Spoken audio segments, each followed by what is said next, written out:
Hey, what's up guys?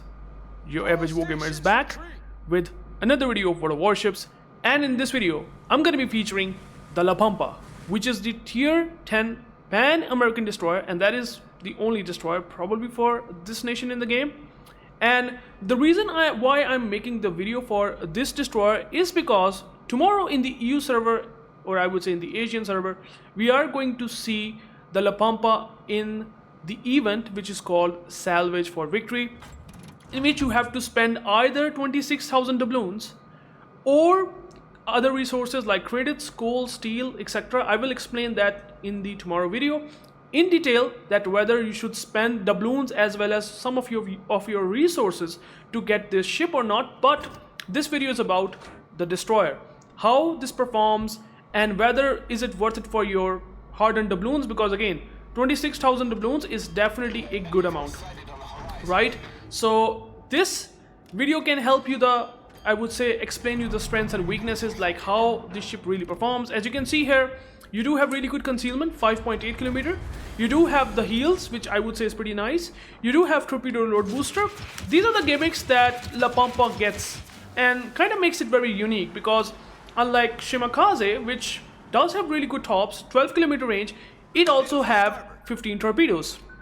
I have made the video when the La Pampa got released, I think the year ago, and I have basically said that this is a bit toxic destroyer because the amount of torpedoes, the fishes that you can really send onto a target, it's kind of crazy. And you can already see I have sent 15 fishes, very stealthy torpedoes by the way, 6.7 seconds of reaction time. We are talking that the reaction time of these torpedoes are better than gearing, because they have 1.3 kilometer detection on tops versus gearing's 1.4. The speed is round about the same, but overall the reaction time is actually better, which means you can land some of these torpedoes on the destroyers. And you see that I just used the torpedo load booster that you actually find on the UrAvg, which kind of makes the UrAvg very good now, right? After they have buffed the UrAvg with the torpedo load booster. So you can just send these torpedoes pretty nicely there. I basically send those tops to the shoulder, and that's a lot of tops, man. If you really imagine, if they hit like even a couple of them with that amount of volume that I'm throwing here, it's definitely gonna hurt. In this case, the Schroeder does have the speed boost, and he still manages to eat 3 torpedoes. Unfortunately, I don't know why he didn't use the Hydro, but if I would have gotten 2 more tops, he would have been depth struck, because again not the concealment is the damage of the torpedoes is 17.5k, which is very, very good, or I would say close to that of gearing. So 5.8 kilometer detection, which you find on gearing, or I would say yeah, it's basically closer to the gearing. Then you have the torpedo load booster that you find on UrAvg, 15 torpedoes that you find on Shima, but better, except that it has worse range. And on top of that, you do have the heals, which you find on British destroyers, right? Like the Daring. So you can heal 4000 HP per pop of the heal, and you do have 3 heals. So this seems to be a very interesting, unique, and nice package. I must say, for a torpedo boat destroyer, that is very, very unique. If you don't have Venom, or if you don't have a good torpedo boat destroyer, I think the Pampa is actually pretty good. I have to say, this ship is unique enough, and I have used the F key, by the way. If you have noticed, the consumables loaded very quickly. I got the smoke really quickly. I have already deployed the smoke there against, I think, the Katonis, and then I use the F key and get my smoke back, courtesy because of this F key. And then torpedo load booster that I have used, within probably a minute I got the torpedo load booster back again, which is pretty absurd, to be honest, if you ask me. Like the amount of fishes that you can send, like it's not even funny, right? You're sending so many torpedoes onto a target. Now in this case, I'm gonna be sending the torpedoes to the Iowa, and well, that would be unfortunate reality for these torpedo boat destroyers, that even though you're definitely thinking the Iowa is gonna move forward, he's gonna eat all the torpedoes, you will eventually see that he will somehow manage to dodge them. Maybe because of the submarine. He just gets spotted in the middle of nowhere, spotting me. I haven't shot the guns. I have to be very careful. Submarines can be pretty annoying stuff in the game, to be honest. They can be so, unfortunately, I have to say, bullshit. because they can really wreck your positioning hard. In this case, now I'm kind of confused that what should I do about the Iowa or either about the submarine. It's basically a mixed bag. But then he gets into the maximum depth. I still managed to get some splash damage, so I'm getting some drops, the ship-based strikes onto the submarine. And unfortunately, the problem is, I think the submarine, maybe, I don't know why, he just completely slowed down and he just dodged all the drops, even though he was looking really nice to just eat all of them. But honestly, when you hit them, you're gonna be getting depth strikes. I'm not gonna lie. Now again, I have used the torpedo reload booster, and then you can send 15 torpedoes once again. I mean, it's crazy, right? You do have 100 seconds of reload time. So it's basically a torpedo fiesta. Honestly, I call the Pampa the torpedo fiesta because it's exactly like that. Now here, I saw that the Iowa was doing the same thing, but now what happens? I think it's either the submarine that have spot the drops once again, and he just basically full stop, slow down, and just probably gonna eat one torpedo. And the flood chance of the torpedoes is decent enough, 13k damage. So if I see him DCP, now I have to set fires because I'm not racking up much damage. So I've decided, why not I use the smoke. And by the way, you stay unspotted, your F key will still be running. It's just a matter that you do not shoot the guns for constantly, because remember, if you can see the time before you start losing progress, it's 30 seconds. So just don't do anything for 30 seconds and you're still gonna be fine, right? I mean, you can shoot the guns here and there, but you have to stay unspotted very quickly before the 30 seconds. That's what I'm saying, right? So in this case, your F key will still be filling up and will give you the potential to proc the F key and do that consumables reload thing which you really want in the La Pampa. And by the way, it honestly is a very big of a lifesaver.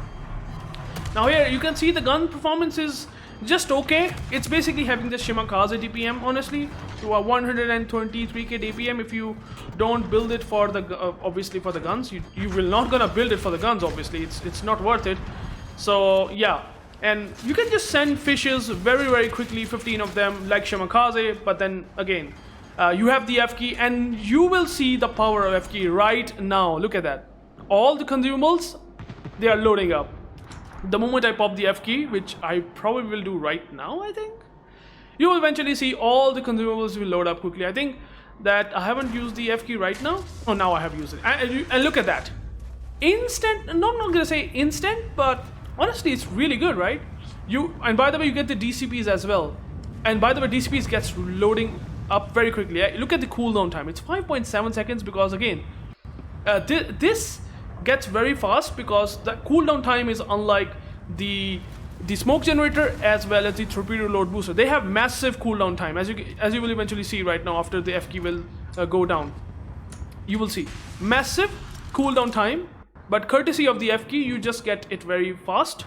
But notice the cooldown time of the DCP. It's 38 seconds. The DCP the cooldown time is the same. So what happens if you are fighting against submarines? The F key is just gonna do wonders. You're just instantly going to get the DCP. Like, bro, wow, it's very nice, right?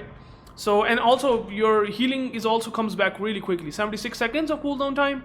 So they, along with the DCP, just kicks in very quickly. So hopefully that tells you a bit that how La Pampa really gonna perform under your hands. If you think it's worthy of a ship, well, you can definitely buy it tomorrow. I think that it's very unique ship. I think that right now, currently, for a torpedo boat destroyer, it is definitely worth it. I must say, it's very interesting. It's powerful as well. It's very powerful under many situations. And by the way, if you have the Joaquim Marquis Lisboa, right, which you absolutely need because you do have like really bad speed, right? Honestly, it does have 35.7 knots of speed if you use the Sierra mic, and with the 2 times F key, if you proc the F key 2 times, you are going to kick the Joaquim Marquis Lisboa talent, which going to give the increase of ship speed plus 5%, which can increase it up to almost 38 knots, which now it start to make a bit more sense in terms of speed, but still, it's not that amazing, right? It's still like not the best. at all. In fact, I'm not gonna say good at all, but still you can work around after some extra speed that you have got from the Jokum Marquis Lisboa talent. And then you have the so many other gimmicks, I must say. F key, I have basically said that before. And funny enough, the DPM of the La Pampa can be a bit better if you use the AP. Like AP actually going to pen onto the broadside destroyers, because this is Jutland Daring caliber guns, and you're getting those caliber guns. The range is also pretty much similar. So you basically land, if those AP, AP shells going to land, you will just gonna do damage, full pen damage. Okay, now in this case, one torpedo, I don't know what that Brandenburg was thinking. He was just, I don't know. That's definitely a definition of camping. Like seriously, this is the ultimate camping that you can do on a ship. Now unfortunately, that's where the problem also comes. Like, look at the Harbin. One torpedo, it's about to hit the Harbin, but the range, the lack of range definitely sucks. Not having speed boost, not having, I would say, the speed that you need on a La Pampa, and also you have seen the range, that's also not that good. Kind of makes it a bit weird, kind of like Benham, to be honest, because Benham also have the range like that, but they are, along with the La Pampa, both Benham and La Pampa does have very stealthy torpedoes, but La Pampa do have more damage with tops, but the Benham can do spam more. So again, something that you should really know. And you can also shoot the gun sometimes, and as you can see, I'm penning that Harbin. I was trying to get the Citadel on him, but unfortunately I didn't manage to get any. And sometimes, even though the DPM is not the best, I have already said that it has Shimakaze levels of DPM, you can still somewhat do some gunfights. Now here the Harbin will be going to get spotted. If we shoot the guns once again, the smoke firing penalty kicks in for the Harbin, so I can just freely farm him. And since his whole superstructure or the armor can be penned by my guns, I will get full pens and I will just gonna deal damage, which is something that you can pretty much do in the La Pampa. But don't expect that you can fight well against destroyers. That's what I have basically felt when I played always the La Pampa, because it's not a good counter to gunboat destroyers at all. Gunboat destroyers will absolutely gonna wreck you, but you do have the tools like the F key, the heal, the smoke. That's definitely gonna work in your favor, right? And you can see here, I managed to kill him and did pretty decent damage at 110k. And by the way, if you land 3 or 4 or 5 torpedo hits, even though I'm not the best of the torpedo boat destroyer, you can still sort of make La Pampa work, right? I'm not a torpedo boat destroyer player. I'm still making it work because you just spam so many torpedoes. So what do you expect, right? So that's the reason why I kind of like La Pampa. It's definitely worth it, but problem is, would you spend 26,000 doubloons, or would you spend those doubloons on Santa crates? Or maybe in the premium time? This is the answer that you can only do. I can't give that answer for you because everyone has its own subjective sort of opinion, right?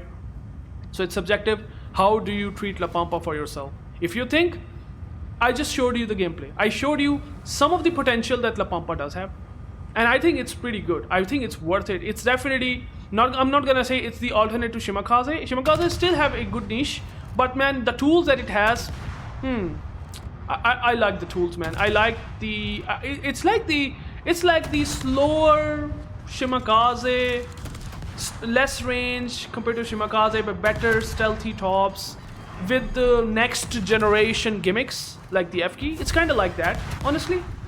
So yeah, you decide what do you think about this ship. I think it's really good.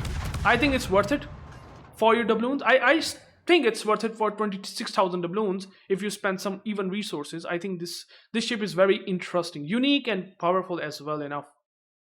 So you can see I played the game, got 5 torpedo hits. I was unlucky on the Iowa.